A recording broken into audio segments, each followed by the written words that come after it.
Bonjour, je suis Dominique Arangois, directeur technique de Cos Estornel. J'ai le plaisir de vous présenter notre vignoble ainsi que le millésime 2019. Voilà, le terroir de Cos Estornel, c'est une colline entourée de marais avec une différence d'altitude assez importante pour le Médoc. 3 mètres sont les positions les plus basses, 25 mètres les plus hautes et cette différence d'altitude donne beaucoup de sols différents, une vingtaine, ce qui est une originalité et un atout incroyable pour ce terroir. Ce qui est intéressant aussi, c'est la proximité avec la Gironde qui rafraîchit en été, qui réchauffe en hiver.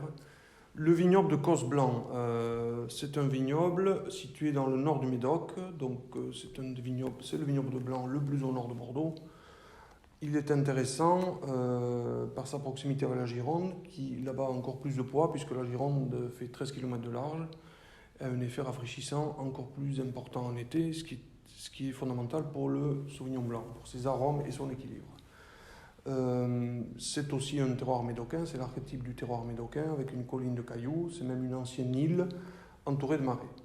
Voilà, nous faisons aussi du rouge là-haut. Il a les mêmes qualités. On s'est rendu compte au fur et à mesure des années que le goulet rouge, que nous avons commencé à faire en 2003, là-haut, le merlot est très bien. Il mûrit toujours avec des arômes extrêmement sophistiqués et frais, quelle que soit l'année, quelle que soit la chaleur de l'année. Et il ne mûrit jamais trop. Ensuite, le millésime 2019. En 2019, nous avons commencé par un hiver qui s'est fini dans la douceur et la sécheresse, février, mars. C'est ça qui explique un débourrement de très bonne qualité. Il n'y avait pas de fenêtre, tous les bourgeons ont donné des rameaux qui ont donné des grappes. C'était important parce que la fertilité des bourgeons, initiée en 2018 au printemps, qui était assez compliqué, était plutôt moyenne. Donc c'était un bon point de départ. Ensuite, on a eu de la fraîcheur au mois de mai, début juin, ce qui nous a fait craindre pour la qualité de la fleur, mais finalement, on a pu voir ensuite que la fleur a été bonne et même qualitative pour les merlots, qui avaient des grappes plus légères que d'habitude, mais tout à fait normales et tout à fait intéressantes pour la qualité. À partir de mi-juin, le millésime a tout à fait changé de climat avec de la chaleur et de la sécheresse jusqu'au vendange. Ce qu'il faut retenir, c'est que 3 fois, nos vignes, notamment sur les sols graveleux, ont failli souffrir de la soif et à ce moment précis, nous avons eu de la pluie. Donc 3 fois, il y a eu de la pluie. Il y a eu de la pluie fin juillet, début août, et puis il y a eu de la pluie au moment des vendanges. C'est quelque chose qu'on ne souhaite jamais à Bordeaux, mais qui était tout à fait indispensable cette année pour casser une spirale qui avait démarré de déshydratation des raisins et qui était très claire durant la première quinzaine de septembre.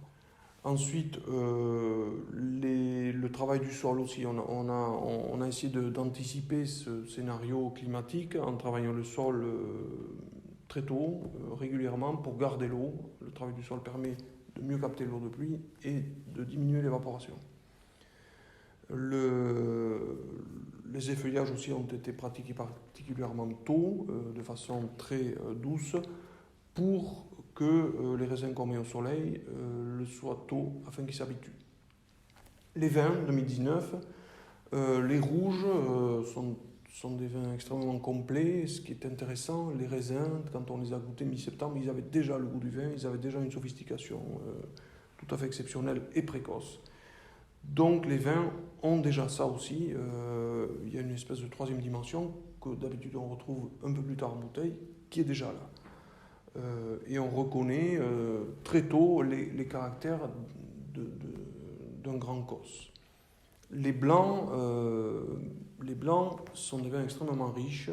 Une partie des blancs a été vendangée pendant la période chaude de septembre, c'est-à-dire du 16 jusqu'aux premières pluies du 23. Ça donne une ossature riche à ce vin. Et l'autre partie des blancs a été vendangée dans conditions plus fraîches. Et finalement, les deux se complètent admirablement et on a des vins à la fois puissants et équilibrés.